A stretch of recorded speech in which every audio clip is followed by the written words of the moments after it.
Assalamualaikum warahmatullahi wabarakatuh. Salam guru penggerak. Pada video kali ini akan dibahas demonstrasi kontekstual modul 2.3 coaching untuk supervisi akademik. Saya Muhammad Zikron dari SMS Tunas Agro Subur Kencana CGP Angkatan 7 Kabupaten Kota Waringin Timur dengan PP Ibu Tinduh dan fasilitator Bapak Ropal Arya Silo. Istilah kata coaching sebenarnya tidak asing bagi kita. Coaching adalah sebuah proses kolaborasi yang berfokus pada solusi, berorientasi pada hasil, dan sistematis di mana coach memfasilitasi peningkatan atas performa kerja, pengalaman hidup, pembelajaran diri, dan pertumbuhan pribadi dari coachee. Coaching dapat membantu memaksimalkan peningkatan kinerja dan potensi seseorang. Karena hal tersebutlah maka coaching dapat memaksimalkan kegiatan supervisi akademik di lingkungan sekolah. Di samping itu, coaching juga sejalan dengan sistem Among, di mana proses coaching ini dapat dilakukan oleh guru kepada muridnya. Guru dapat memberdayakan dan menggali potensi yang dimiliki oleh murid-muridnya dengan berbagai strategi yang disepakati bersama. Berikut paradigma berpikir coaching. Yang pertama, fokus pada coachee atau rekan yang akan dikembangkan. 2. Bersikap terbuka dan ingin tahu. 3. Memiliki kesadaran diri yang kuat. 4. Mampu melihat peluang baru dan masa depan.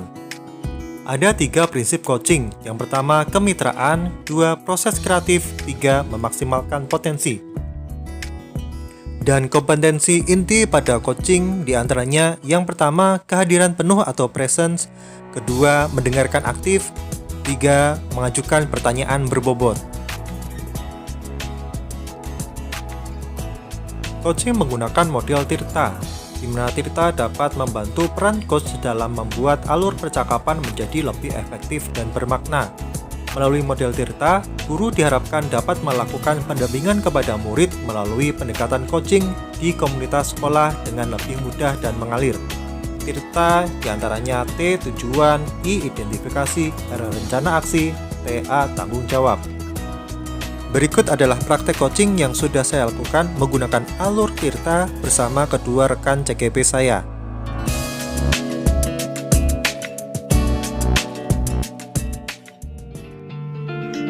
Assalamualaikum warahmatullahi wabarakatuh.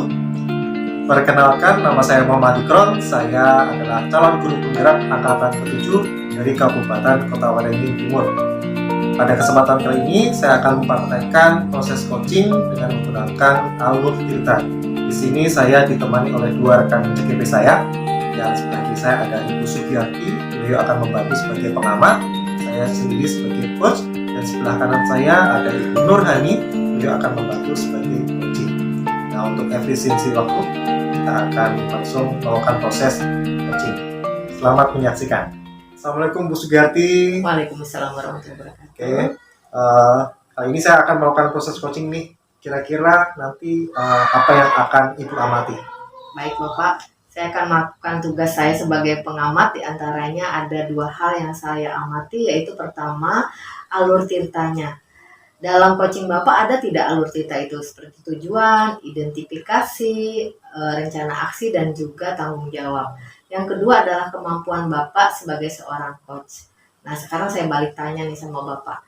Kemampuan diri yang apa yang akan Bapak kembangkan dalam proses coaching ini? Baik Ibu, untuk kemampuan diri atau kompetensi coaching yang saya akan kembangkan ada 2 Bu ya. Yang pertama yaitu mendengarkan aktif, dan yang kedua memberikan pertanyaan yang berbobot. Baik, 2 kemampuan yang Bapak ya, mendengarkan dan pertanyaan yang berbobot. Nah, sekarang dari 2 kemampuan itu indikator keberhasilannya apa Bapak? Baik.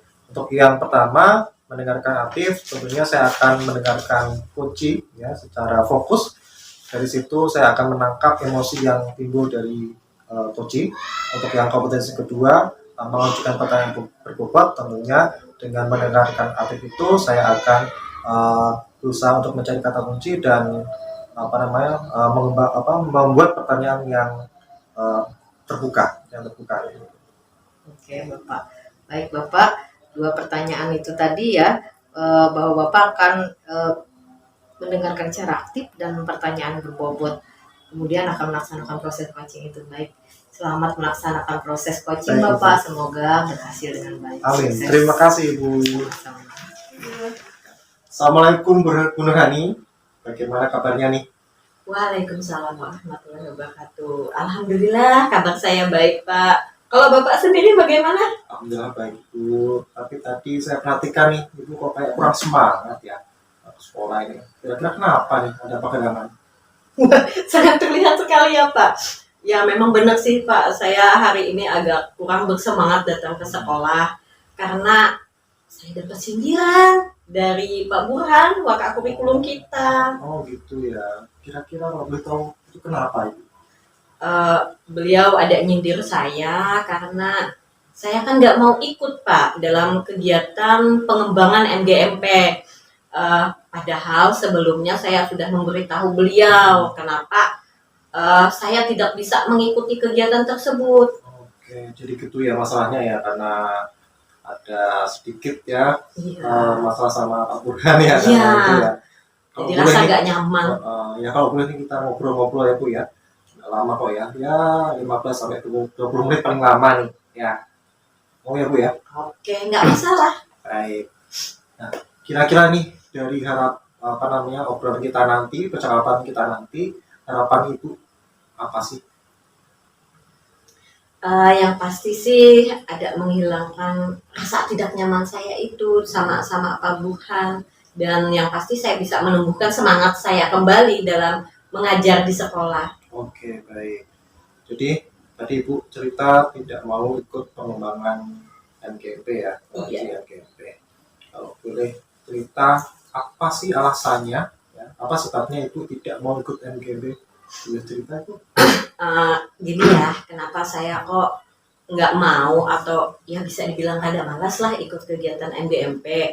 Karena yang pertama, kita sebagai pengajar itu otomatis kita kan mempunyai tugas-tugas pekerjaan.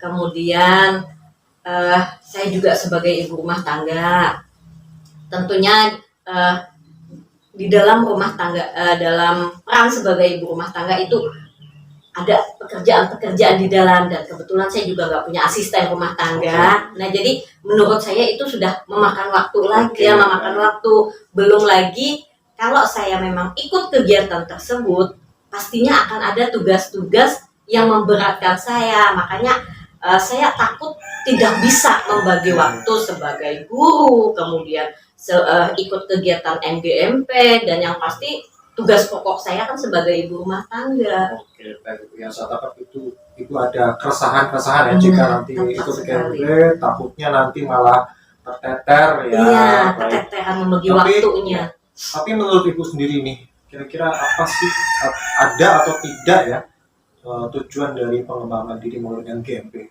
Menurut Ibu ada atau tidak ya? Ada banyak sekali Oke. sebenarnya. Bisa ceritakan apa saja nih manfaatnya untuk Ibu sendiri, untuk murid, ataupun untuk sekolahan, apa aja kira-kira? Kalau menurut saya sih, kalau saya bisa aktif bergabung dalam kegiatan MGMP itu sangat banyak sekali manfaatnya. Khususnya untuk diri saya sendiri, itu bisa meningkatkan kemampuan saya dalam kegiatan pembelajaran. Kemudian untuk peserta didik saya itu juga ketercapaian tujuan pembelajaran itu dengan baik, dan yang pasti hasil akhirnya nanti nilai anak-anak itu juga akan bagus, meningkat, dan tentunya untuk sekolah itu juga kualitas SDM-nya gurunya, kualitas SDM gurunya itu juga pasti lebih baik lagi. Oke, baik. Yang saya tangkap Ibu ternyata paham betul ya, banyak manfaatnya ya pengembangan diri ya. Iya. Tentunya peran Ibu sebagai guru ya, di situ kemampuan mengajar Ibu, kemudian ketercapaian tujuan pembelajaran anak-anak ya. Iya. Terkait untuk kemampuan mengajar Ibu dan ketercapaian tujuan pembelajaran anak, kalau misalkan ini dinilai dari skala 0 sampai 10 nih Bu ya, Ibu berada di angka berapa? Kalau untuk saat ini menurut saya mungkin masih berada di angka 5. Kalau bisa ceritakan angka 5 itu seperti apa ya? Kenapa saya memilih masih berada di angka 5? Karena saya masih merasa belum maksimal di dalam penguasaan kelas, di dalam kelas saya. Kemudian saya juga mungkin kurang kreatif sehingga anak-anak itu jadi kurang bersemangat mengikuti pelajaran saya dan tentunya berimbas terhadap penilaian. Nah, itu menurut saya. Baik, tadi Ibu sudah menceritakan atau menilai diri Ibu ya dari yang Ibu utarakan tadi ini ya. Dari penilaian Ibu ini, harapannya ke depan seperti apa sih? Ibu sudah bisa menilai kan? Harapannya gimana ke depannya? Harapan saya sih, saya ingin menjadi lebih baik lagi, saya bisa meningkatkan kemampuan mengajar saya, kemudian saya juga bisa meningkat mencapai tujuan pembelajaran terhadap anak-anak. Oke, baik. Itu bagus sekali harapan Ibu ya. Tapi agar tidak sebatas menjadi harapan nih ya. Kira-kira usaha nyata apa yang bisa Ibu lakukan? Yang pasti sih saya akan lebih banyak belajar. Yang pastinya saya akan mencari referensi di luar, entah itu melalui Google, YouTube, bertanya dengan teman, rekan sejawat, dan yang pastinya saya akan bergabung dalam kegiatan MGMP pengembangan diri. Oke, mantap sekali Ibu ya. Jadi tadi Ibu sudah menceritakan ya tentang jika Ibu berhasil mengikuti mandiri nih ya. Kalau misalkan berhasil, entah itu mandiri secara pribadi, ikut MGMP, kira-kira nih, tadi kan Ibu sudah menilai ya kalimat tadi, kalau kita lihat lagi 0 sampai 10 ya, kira-kira bisa ditingkatkan Ibu dari angka 5 tadi? Kalau saya memang aktif dalam kegiatan tersebut, aktif membuka diri saya, memang saya ingin meningkatkan kemampuan saya, insya Allah saya bisa mencapai angka 8. Oke, angka 8 ya? Iya. Untuk nanti kira-kira kedepannya. Kapan itu akan diwujudkan? Secepatnya. Secepatnya? Iya. Jadi secepatnya itu akan? Secepatnya saya akan mendaftar dalam forum MGMP tersebut dan saya akan aktif ikut serta dalam kegiatan tersebut. Oke, mantap sekali ya itu rencana Ibu ya. Kira-kira siapa nih yang bisa diajak untuk membantu Ibu nih? Tadi kan sudah ada rencana, tapi ya mungkin dong sendiri ya. Kira-kira siapa yang ingin diajak Ibu untuk mewujudkan harapan tadi? Yang pasti rekan sejawat kita yang ada di sekolah, kemudian tentunya saya juga perlu dukungan penuh lah dari Pak Burhan selaku wakakurikulum kita. Oke, kembali lagi ke Pak Burhan. Iya, ya. Kembali lagi kita kepada Pak Burhan. Nah, kira-kira tadi secepatnya itu akan diusahakan. Nah, itu berapa lama nih untuk bisa dikatakan ada perubahan dan berhasil? Mungkin sekitar 1 bulan saya mungkin sudah ada terlihat perubahan baik dalam diri saya maupun terhadap peserta didik saya. Oke, baik. Nah, kiranya nih yang kita obrolkan tadi ya tentang usaha Ibu untuk melakukan perubahan. Nah, kira-kira kalau misalkan terjadi perubahan nih, menurut Ibu apa nih dampaknya nih dalam jangka pendek ini ya yang tadi kita obrolkan ya, apa kira-kira nanti akan bisa berubah dari jangka pendek ini dan juga jangka panjang? Yang pasti sih jangka pendek kan karena saya menghilangkan rasa tidak nyaman saya terhadap Pak Burhan, karena terus terang saja setelah disindir beliau itu saya ada perasaan bagaimana.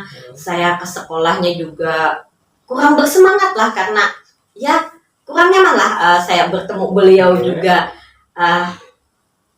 Jadi kalau kedepannya harapannya setelah saya bergabung saya bisa percaya diri lah, saya bisa percaya diri bertemu beliau, saya juga bisa gini loh Pak, saya nggak seperti itu, saya bisa berubah, saya juga bisa lebih baik dari yang lain, tidak seperti yang Bapak omongkan. Nah, saya akan buktikan itu kepada beliau, saya akan lebih baik lagi dan harapan kedepannya ya tentu saja kemampuan kompetensi saya itu akan meningkat dengan mengikuti kegiatan MGMP tersebut. Oke, baik, seru sekali nih Bu Dani obrolan kita ya. Ya, semoga yang Ibu harapkan dan Ibu rencanakan ya bisa berjalan. Amin. Ya. Terima kasih ya sudah mau ngobrol dengan saya. Iya. Nanti kita akan ngobrol lagi ya untuk melihat ya perkembangan Ibu ya sambil Ibu berjalan, kita akan ngobrol lagi ya. Iya. Terima kasih Bu. Terima atas kasih juga, waktunya, Pak. Ya. Baik, Iya, selamat beraktivitas kembali. Iya, misi Pak. Yeay. Alhamdulillah ya Pak Jikron sudah menyelesaikan coachingnya. Dari hasil pengamatan saya tadi sudah jelas alur tirtanya terlihat. Bapak sudah menanyakan mulai dari tujuan sampai dengan tanggung jawab dari coaching itu tadi. Kemudian saya juga sudah melihat bagaimana kompetensi Pak Jikron sebagai coach. Pak Jikron sudah mendengarkan dengan aktif. Juga pertanyaan-pertanyaan Bapak itu sudah berbobot sehingga mengarahkan kepada coach untuk menghasilkan solusi dari permasalahannya. Selamat ya Pak. Terima kasih Bu. Baik. Baik. Sudah menurut Bapak sendiri bagaimana? Tadi yang sudah Ibu terangkan tadi, ya memang saya sudah mengusahakan Ibu ya untuk proses coaching ini mengikuti alur tirta. Ya, sudah berusaha melakukan yang sebaik mungkin. Itu sih Bu. Untuk kompetensi mungkin ada yang tadi yang disampaikan Ibu juga saya sudah berusaha untuk memaksimalkan, tapi ya menurut Ibu sendiri kan tadi sudah mengutarakan ya. Ya. Baik Bapak, dari tadi setelah coaching tadi ada tidak yang menurut Bapak harus diperbaiki? Baik. Yang perlu diperbaiki ya namanya tidak ada yang sempurna Bu ya. Pasti ada yang perlu ditingkatkan ya, termasuk yang tadi proses untuk kompetensinya saya masih perlu perbaikan di dalam mengajukan pertanyaan berbobot tadi Bu. Ya. Bagaimana kalau untuk memperbaiki agar Pak Jikron lebih bagus lagi dalam kompetensi itu? Baik, untuk memperbaiki kompetensi saya dalam pertanyaan berbobot, tentunya dengan proses mendengar aktif ya, saya akan mengambil ataupun ya mencatat kata-kata kunci ya dari apa yang disampaikan oleh coach. Dari kata kunci itu saya kembangkan menjadi pertanyaan berbobot. Mungkin itu sih. Baik. Selamat ya Pak Jikron, sudah selesai coachingnya dan sudah sangat bagus sekali. Ya, terima kasih Ibu. Ya, sama-sama.